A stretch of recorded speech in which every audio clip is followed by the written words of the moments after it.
Assalamualaikum warahmatullahi wabarakatuh. Selamat pagi dan salam sejahtera untuk kita semuanya. Perkenalkan, saya Faisal Reza, dosen dari Program Studi Ilmu Komunikasi, Fakultas Komunikasi dan Desain Universitas Informatika dan Bisnis Indonesia, Bandung. Video ini dibuat dengan tujuan untuk memenuhi salah satu persyaratan sertifikasi dosen tahun 2024, yaitu pernyataan diri dosen dalam unjuk kerja Tridharma Perguruan Tinggi atau PDD UKT PT, khususnya di aspek pengajaran. Perkenankan, saya kali ini untuk menjelaskan mata kuliah yang saya ampu, yaitu mata kuliah pengantar ilmu komunikasi dengan metode DIA atau Delivery, Interaction, and Assessment. Sistem pembelajaran di mata kuliah pengantar ilmu komunikasi dilaksanakan secara sinkronus dan asinkronus dengan menggunakan metode pembelajaran aktif yang mengutamakan peran dan keaktifan mahasiswa dalam proses pembelajaran, yaitu pembelajaran kolaboratif, diskusi kelompok, penugasan berupa studi kasus. Pembelajaran mata kuliah pengantar ilmu komunikasi ini dilakukan selama 16 kali pertemuan, termasuk ujian tengah semester dan ujian akhir semester. Sebelum menyaksikan video pengajaran kali ini, pertama saya akan memulai dengan menjelaskan deskripsi dan informasi umum dari mata kuliah pengantar ilmu komunikasi yang merupakan mata kuliah wajib bagi mahasiswa semester 1 pada Program Studi S1 Ilmu Komunikasi Universitas Informatika dan Bisnis Indonesia. Mata kuliah pengantar ilmu komunikasi merupakan mata kuliah dasar yang mengkaji tentang pengertian komunikasi, prinsip-prinsip komunikasi, proses komunikasi, jenis dan bentuk komunikasi, model-model komunikasi, level dan konteks komunikasi, dan memberikan dasar pengetahuan tentang cabang ilmu komunikasi serta membahas perkembangan terkini komunikasi sebagai ilmu. Mata kuliah pengantar ilmu komunikasi ini memiliki bobot sebesar 3 SKS selama 1 semester ke depan. Bahasa pengantar yang digunakan pada mata kuliah ini adalah bahasa Indonesia. Dalam proses pengajaran, metode yang digunakan adalah menelaah materi dengan cara ceramah, dengan interaksi secara diskusi, dan penilaian berupa asesmen yang dilakukan yaitu pretest dan posttest. Dalam pemaparan pengajaran kali ini, saya akan menyampaikan materi pada pertemuan minggu keempat, yaitu mengenai prinsip-prinsip dasar komunikasi. Capaian dari pembelajaran dalam mata kuliah pengantar ilmu komunikasi ini, yaitu mahasiswa mampu menjelaskan konsep dasar yang terdapat dalam ilmu komunikasi. Lalu, indikator ketercapaian pembelajaran mata kuliah ini yaitu pemahaman perilaku dalam komunikasi, pemahaman komunikasi dalam tingkat kesengajaan, serta pemahaman komunikasi berdasarkan latar belakang budaya. Serta kemampuan akhir tahapan belajar atau sub-CPMK pada pertemuan ini yaitu mahasiswa mampu menjelaskan konsep dan prinsip dasar komunikasi yang terdapat dalam ilmu komunikasi. Kriteria dan bentuk penilaian pada pertemuan ini dengan mengadakan pretest dan posttest. Dan yang terakhir, referensi buku dalam mata kuliah ini yaitu buku yang ditulis oleh Joseph DeVito dengan judul Human Communication, serta buku dari Dedi Mulyana yaitu Pengantar Ilmu Komunikasi Suatu Pengantar. Tanpa berlama-lama lagi, mari kita mulai videonya. Selamat menyaksikan. Oke, assalamualaikum warahmatullahi wabarakatuh. Waalaikumsalam warahmatullahi wabarakatuh. Ketemu lagi di minggu pertemuan keempat ya, minggu pertemuan keempat pengantar ilmu komunikasi. Kita membahas tentang namanya prinsip-prinsip komunikasi. Ya, prinsip-prinsip komunikasi. Yang pada dasarnya, ya, pertemuan pertama kita udah membahas tentang kontrak perkuliahan, ya, tentang pengantar ilmu komunikasi ya. Terus tentang mengapa kita berkomunikasi. Di pertemuan ketiga kita membahas tentang definisi dan hakikatnya. Terus konteks komunikasinya itu seperti apa. Nah, ini berlanjut ke yang namanya prinsip-prinsip komunikasi tersebut. Gitu ya. Apa sih yang kalian dapatkan nanti gitu ya? Apa yang kalian dapatkan nanti gitu ya, dari pembelajaran hari ini gitu ya, pertemuan keempat itu ada beberapa ya, capaiannya, indikatornya, dan ada satu lagi kriteria dan bentuk penilaian. Nah, capaian pembelajarannya itu adalah kalian tuh harus mampu, gitu ya, mampu mengetahui dan memahami yang prinsip-prinsip komunikasinya lah, gitu ya, seperti itu. Terus kalau indikator pencapaiannya pemahaman mengenai yang namanya dalam komunikasi ya, pemahaman dalam konteks yang namanya komunikasi dalam tingkat kesengajaan, terus tentang budaya dan latar belakangnya gitu ya. Dan di bentuk dari penilaiannya itu ada nanti yang namanya pre-test dan post-test gitu ya. Kita masuk dulu ke yang namanya post-test gitu ya. Post-test ini durasinya cuma 15 menit lah ya, 5 sampai 15 menit lah gitu ya. Kalian keluarkan kertas lembar. Boleh, silahkan keluarkan kertas lembar. Ya, pertanyaannya sederhana gini aja ya. Ini pretest ya teman-teman, pretest penjelasannya ya kalian belum mengetahui kita namanya prinsip komunikasi. Tapi saya ingin tahu sih seberapa kalian mengetahui yang namanya prinsip komunikasi tersebut sebelum materi ini dimulai. Ya, oke. Pertanyaannya adalah apa saja yang Anda ketahui mengenai prinsip dasar komunikasi di dalam interaksi sosial? Oke, mulai dari sekarang ya. Silakan.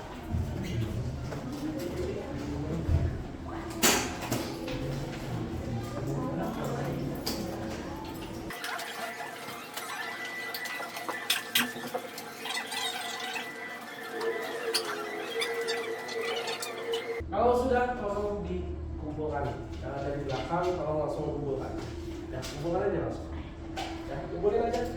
Seadanya aja. Ya, seadanya aja. Cepat kumpulin.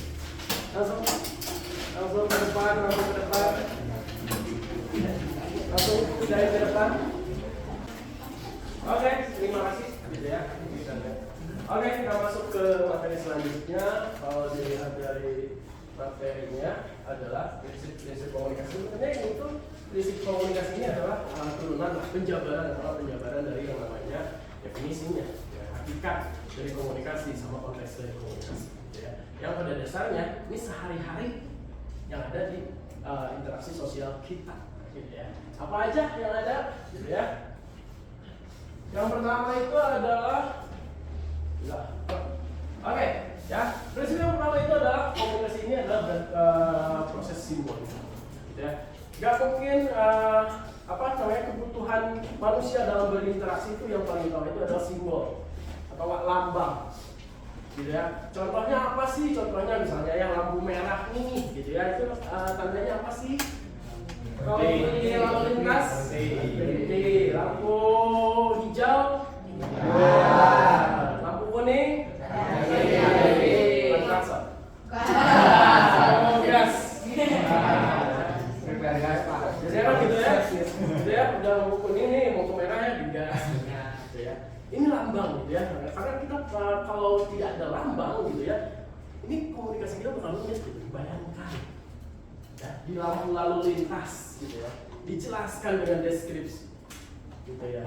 Anda seharusnya berhenti dulu gitu ya, kan capek gitu ya. Makanya ada yang namanya simbol merah lah gitu ya, lampu kuning lah, lampu hijau ya. Ntar kalau lebih dalamnya gitu ya, lambang atau simbol itu gitu ya, nama kita sebagai simbol gitu ya. Atau enggak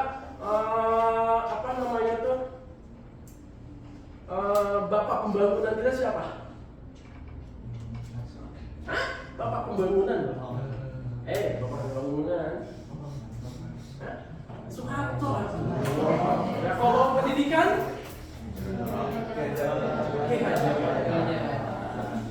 Kayak gitu ya. Itu menjadi simbol pendidikan misalnya. Nah itu menjadi yang namanya kenapa sih proses komunikasi itu adalah proses yang pada dasarnya membutuhkan yang namanya simbol. Terus prinsip yang kedua itu adalah setiap perilaku mempunyai potensi komunikasi, ya. Gerak-gerik kalian sedikit, ya itu adalah potensi komunikasi, ya. Diamnya fatur gitu ya, itu adalah komunikasi. Kenapa? Karena ketika dia diam gitu ya, kita bisa yang namanya mempersepsi gitu. Ini sepatu kok tiba-tiba diam sih, kan kemarin enggak? Lagi dia sakit kah atau apa? Sakit hati. Ya. Karena kita nggak bisa yang namanya menghindari yang namanya komunikasi. We cannot communicate. Ya, apa ya? Ya, kita nggak bisa menghindari yang namanya komunikasi tersebut, gitu ya. Untuk itu, gitu ya. Walaupun kalian niat, gitu ya, gue nggak mau komunikasi sama siapapun hari ini, gue mau sendiri, gimana? Di gunung. Tapa di luar. Kan dicari orang tua lu gitu. Ya kemana sifat lu gitu ya? Ya, interpretasikan lu kan apa sih hilang ya? Apa polisi dan lain sebagainya. Nah itu juga udah jadi proses komunikasi. Ya, teman-teman gitu ya. Terus selanjutnya yang ketiga itu prinsip ketiga itu adalah komunikasi punya dimensi isi dan dimensi hubungan. Ada yang paham tentang dimensi isi dan dimensi hubungan? Yang baca? Ya? Kenapa? Kalau punya dimensi isi dan dimensi hubungan, gitu ya? Karena pesan komunikasi itu unik, gitu ya. Dia harus yang namanya melihat hubungan antar pribadinya juga. Gitu ya. Contoh yang pernah saya sampaikan waktu itu gitu ya. Ketika suami istri gitu ya bilang istrinya bilang ke suaminya gitu ya, "Ih mas jahat." Sambil mukul gitu. Dengan nada intonasi yang menyenangkan gitu ya. Gitu ya. Gitu ya. Apakah jahat di sini jahat yang secara harfiah benar-benar jahat? Ya kan, gitu ya. Kalau iya anjir mesti pindah. Anjir penjahatnya gitu ya. Enggak kan? Karena ada apa? Ada yang namanya dimensi hubungan, yaitu suami istri. Gitu maksudnya, ada dimensi isi dan hubungan. Ya. Selanjutnya ada apa? Selanjutnya prinsip keempat itu adalah komunikasi berlangsung dalam berbagai tingkat kesengajaan, gitu ya. Yes.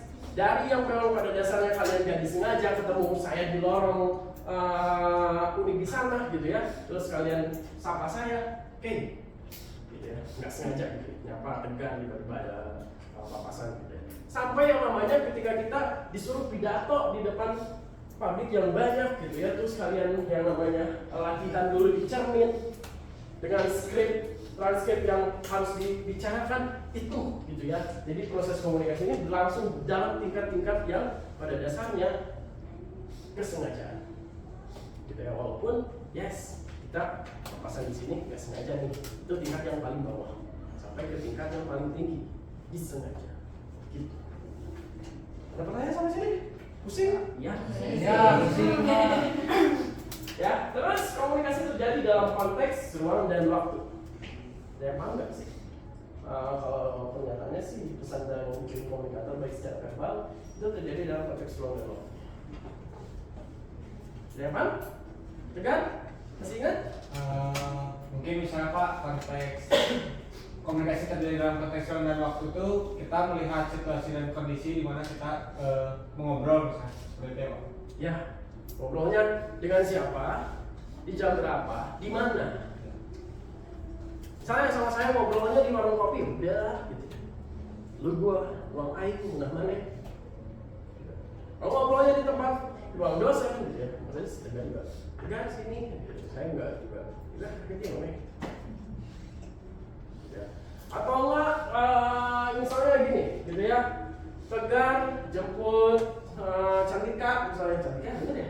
Ya, Tegar jemput Cantika pada saat malam minggu. Itu pesan Cantikanya apa?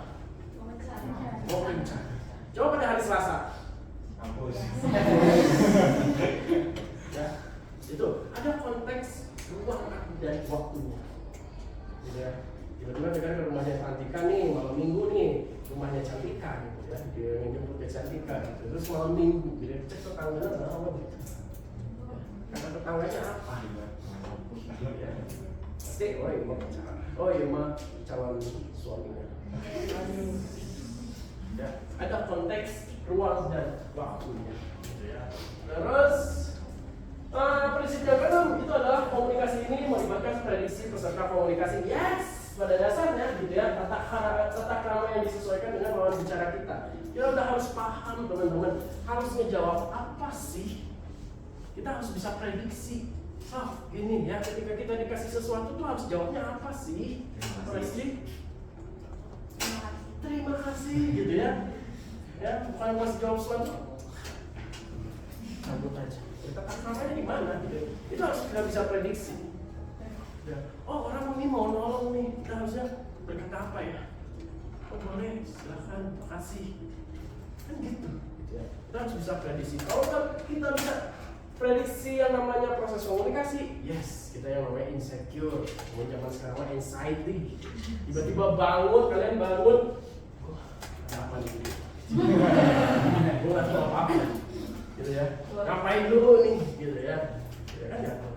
Nah itu, gitu ya. Jadi kita harus bisa yang namanya prediksi, gitu ya. Prediksi peserta komunikasinya, itu prinsip yang keenam. Yang cepat ya, ada 12 prinsip soalnya. Prinsip yang ketujuh itu adalah komunikasi ini bersifat sistemik. Sistemik ini adalah proses eksternal dan internal. Ya kalau eksternal, ya biasa kita pada dasarnya kalau ngobrol di jalan ya, dan lain sebagainya ada yang namanya noise yang di jalan tersebut itu proses eksternalnya. Tapi kalau proses internalnya ada di dalam diri kita. Ya kalau kita lagi malu, lagi apa? Ada yang ngedeketin yang kita suka gitu ya, yang gebetan kita langsung ngeblasin, muka langsung merah, langsung jatuh. Gitu. Ini ada proses internal, gitu ya. Itu yang dinamakan sistemik, ya. Yang mempengaruhi proses komunikasi seseorang. Terus prinsip yang ke-8, semakin mirip latar belakang sosial budaya, semakin efektif dalam komunikasi. Kenapa coba? Ada yang bisa jawab kenapa? Gampang nih, Danira. Mungkin kalau misalkan dari aku misalnya suku Sunda kan, maksudnya dari diri Sunda, ngobrol sama Sunda lagi kan pasti nyambung buat ngobrol bahasa Sunda. Kecuali kalau misalkan aku Sunda ngomong sama orang Jawa pasti kalau aku ngomong Sunda kan ngerti orang Jawa ngomong apa gitu. Oke, ya, semakin mirip ya. Jadi semua orang Sunda akan semakin efektif. Jadi itu trik dan tips yang mudah bagi para jomblo. Asli loh. Kalau Hese ngerasa jomblo udah berapa sih umur kalian tuh? 19 tahun jomblo 18 tahun gitu ya. Minimal cari yang pada dasarnya gitu ya, mirip latar belakang sosial dan budayanya. Itu gampang akan semakin yang namanya efektif dalam proses yang namanya komunikasi. Ya, jangan tiru saya gitu ya, tantangan gitu ya. Cari yang beda agama, cari yang budaya, ya. Wah, tantangannya berat banget, susah banget gitu ya. Makanya di umur 30-an baru merit gitu ya. Ya kan prosesnya efektifnya tuh susah gitu ya. Gitu sebenarnya. Kalau mau efisien dan efektif ya iya gitu ya. Kalian nggak mau buang waktu gitu ya, cari yang mirip latar belakang sosial dan budayanya. Biasanya langsung gitu ya. Ya, dalam hubungan antar budaya ini dapat terbangun dengan baik, gitu ya. Dapat ada pertanyaan? Nggak ada? Cukup? Selanjutnya, komunikasi ini bersifat konsekuensial. Yang pada dasarnya, komunikasi ini melibatkan respon sebagai bukti bahwa pesan ini dikirimkan, diterima, dan dimengerti. Ya, tapi yang namanya dialek, ya, jadi proses komunikasi itu dia dua arah, gitu ya. Nggak hanya sequential, nggak satu arah, gitu ya. Pada dasarnya saya ini sebagai komunikator menyampaikan pesan ke kalian menjadi komunikat. Tapi sebaliknya kalian bisa yang namanya menjadi komunikator, saya menjadi komunikat. Ketika kalian mengangguk lah atau bertanya lah, itu kalian udah otomatis jadi yang namanya komunikator. Saya yang jadi komunikat, yang lain juga jadi komunikat. Gitu ya, yang komunikator satu, karena dia menyampaikan pesan. Gitu teman-teman. Konsekuensial. Terus prinsip yang ke-10 itu adalah komunikasi bersifat prosesual, dinamis, transaksional. Ini tuh kayak berkesinambungan proses komunikasi itu, nggak ada ujungnya. Ya, nggak ada ujungnya, gitu ya. Jadi prosesual, dinamis, dan transaksional. Contohnya seperti apa sih, gitu ya? Anak di rumah, gitu ya. Orang tua di rumahnya, nyuruh anaknya, tolong dong nak, angkatin jemuran mama di luar. Diangkatin sama dia proses komunikasi terjadi, terus dilipatin, terus digain, selesai. Sampai di situ aja proses komunikasinya? Enggak, gitu ya. Mamahnya atau orang tuanya menginterpretasikan, wah alhamdulillah anak saya penurut, soleh, gitu ya, soleha, taat, gitu ya, nurut ke orang tua. Jadinya dia percaya. Mau keluar kemanapun, dia nggak insecure lagi, ya, karena dia nurut, ya, apa yang dibilangnya orang tuanya. Jadi kan si anak itu menjadi percaya diri juga, gitu ya. Dia boleh keluar dengan izin orang tua dan lain sebagainya. Itu dinamis, berkesinambungan. Yang pada dasarnya mempengaruhi satu sama lainnya. Di orang tuanya dia nurut, nanti di luarnya juga kayak gitu. Ya. Apapun, misalnya norma-norma yang mudah dilanggar dan apa, dia nggak langgar. Itu yang dinamakan prosesnya prosesual dan transaksional. Terus yang ke-11, komunikasi bersifat irreversible. Irreversible itu nggak bisa ditarik kembali. Kenapa komunikasi nggak bisa ditarik kembali? Satu orang siapa? Masih tadi ngejelasin kalau tadi di kelompoknya si Adit di komunikasi. Tadi saya dengar kalau komunikasi bersifat irreversible atau nggak bisa ditarik itu karena kalau kita udah menyampaikan sesuatu itu akan membekas di hati orang yang kita obrolin, jadi nggak bisa ditarik walaupun udah dibicarain itu. Misalnya omongan kita menyakitkan di orang tersebut itu nggak bisa ditarik karena bakal membekas di orang tersebut. Walaupun udah analoginya gitu ya, saya tonjok siapa? Marika. Hebat, bonyok. Gitu ya. Dik, sorry ya. Saya bisa nggak narik kembali tonjokan saya? Enggak kan? Minta maaf ya. Lupa nggak dia? Enggak. Gitu, itu yang makanya irreversible, nggak bisa ditarik kembali. Kalau kayak gitu penjelasannya, berarti dalam proses komunikasi ini kita harus ngapain sih? Harus hati-hati. Berbicara itu harus hati-hati karena nggak tahu ya omongan kita ini atau ucapan kita ini menyinggung seseorang atau enggak. Itu gitu ya, bahayanya proses komunikasi. Karena dampaknya yang paling buruk apa dampaknya? Adalah kematian. Gitu ya. Ya, kita udah tahu sendiri ya yang K-pop gitu ya. Misalnya siapa? Sulli. Ya, cantik ya. Kaya ya. Seksi. Seksi gitu ya, langsing dan lain sebagainya lah, populer lah. Gitu ya. Dengan ucapan satu aja gitu ya sama netizen di sosial medianya, dia bisa yang namanya bunuh diri. Karena sakit hati. Depresi, karena depresi dia bisa bunuh. Itu hati-hati makanya. Kalau sekarang mau bukan jaga lagi apa omongan ya, ucapan, tapi jaga jarimu gitu ya. Di jari wari ngomong makanya itu hati-hati. Ya, yang terakhir di prinsip komunikasi ada apa sih? Gitu ya. Di prinsip komunikasi itu ada yang namanya komunikasi ini bukan panasehat atau apa untuk menyelesaikan berbagai masalah. Jadi bukan satu-satunya gitu ya. Masalah itu diselesaikan oleh yang namanya komunikasi. Kenapa? Dayangnya enggak logikanya. Tapi kalau ada masalah kita harus komunikasi. Tapi itu bukan satu-satunya solusi, gitu ya. Enggak hanya itu, bukan obat mujarab banget komunikasi itu. Dengan komunikasi kita bisa menyelesaikan semua. Bukan obat mujarab banget. Ya, nggak kayak gitu. Contohnya paling sederhana. Merubah sikap Pak, selain hanya berbicara meminta maaf. Oke, merubah sikapnya, gitu ya. Kalau ke pasangan, ya, rubah dong sikap kamu. Jadi jangan cuma minta maaf doang. Paling sederhananya gini deh, gitu ya. Victor punya hutang ke Alinda, gitu ya. Gitu ya. Victor teh bilang, tenang Linda, kita komunikasi dulu. Enggak komunikasi aja, tapi di gitu. Ya, maksud dari yang namanya bukan obat bicara banget, ya proses komunikasi. Ya, itu teman-teman. Sampai sini ada pertanyaan? Sebelum kita langsung ke proses, ada pertanyaan? Pertanyaan Alinda?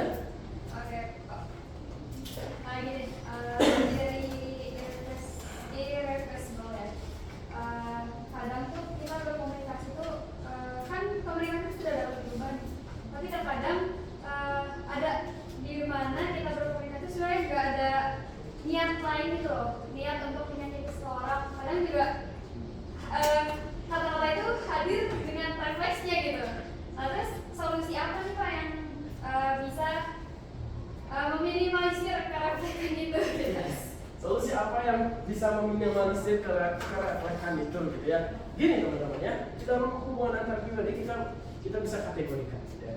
Orang yang kita hanya kenal aja gitu ya.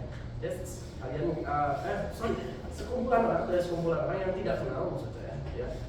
Terus kalian ikut PKKMB terus saling kenal. Terus masuk ke tingkat selanjutnya jadi teman gitu ya. Masuk lagi ke tingkat selanjutnya jadi sahabat gitu ya. Yang paling tinggi itu adalah keluarga ya. Nggak ada pacaran kalau di Indonesia mah sebenarnya gitu ya. Kalau di barat sih paling tinggi itu romantic relationship ya. Kalau di kita ya pernikahan gitu ya. Nah, kita harus kategorikan gitu ya.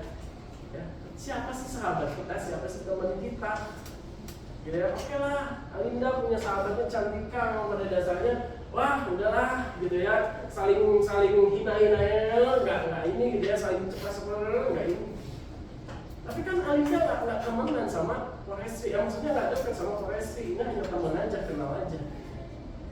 Yang pada dasarnya kita harus jaga hubungannya, gitu ya, ucapannya, jangan sampai kita ceplos-ceplos jadinya, gitu ya. Forestry, kamu nggak mandi ya? Itu bahaya banget gitu ya, Makanya kamu gendutan, wah, ya. Gak tahu apa saya nge-gym tiap pagi, udah 6 bulan ini, kamu bilang saya gendutan. Bahaya banget gitu ya, makanya kita nggak tahu kan, gitu ya, kita orang tuh ya gimana gitu ya. Orang nggak mandi yang pada dasarnya kesulitan air atau apa gitu kan nggak tahu gitu ya, Oh ya, kita tuh nggak bisa baca pikiran orang ini lagi ngapain sih gitu ya, ini lagi bahagia nggak, lagi sedih nggak, lagi apa nggak, walaupun pada dasarnya kita bisa baca ya, dari raut mukanya. Tapi kan kita nggak 100% bisa membaca isi pikirannya. Itulah kenapa kita harus hati-hati dalam berbicara. Paham ya kita ya? Itu karena nggak bisa ditarik kembali proses. Nah yang lagi cukup? Cukup. Kalau cukup kita langsung ke proses ya. Prosesnya ya. Sedikit aja, tolong di kertas lembar lagi. Kalian sobek lagi. Ya. Waktunya juga 10 sampai dengan 15 menit. Pertanyaan yang pertama itu adalah jelaskan kenapa prinsip-prinsip komunikasi itu harus kalian implementasikan dalam komunikasi. Ya, ya. Terus yang kedua itu coba Anda jelaskan dan paparkan komunikasi terjadi ketika tidak menerapkan prinsip komunikasi reversibel. Itu jawab banget tadi ya. Kali ini kalau dengerin gitu, jawab banget. Terus yang ketiganya, sebutkan dan jelaskan strategi komunikasi dalam menerapkan prinsip-prinsip dasar komunikasi. Gitu. Silakan. Singkat aja. 10 sampai dengan 15.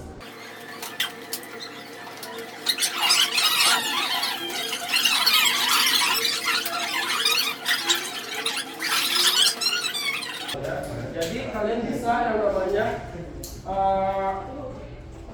membaca referensi buku yang telah saya sampaikan gitu ya, itu ada dari David Burns, yaitu tentang yang namanya human communication gitu ya. Ini paling basicnya gitu ya di dalam pelajaran mata kuliah pengantar ilmu komunikasi.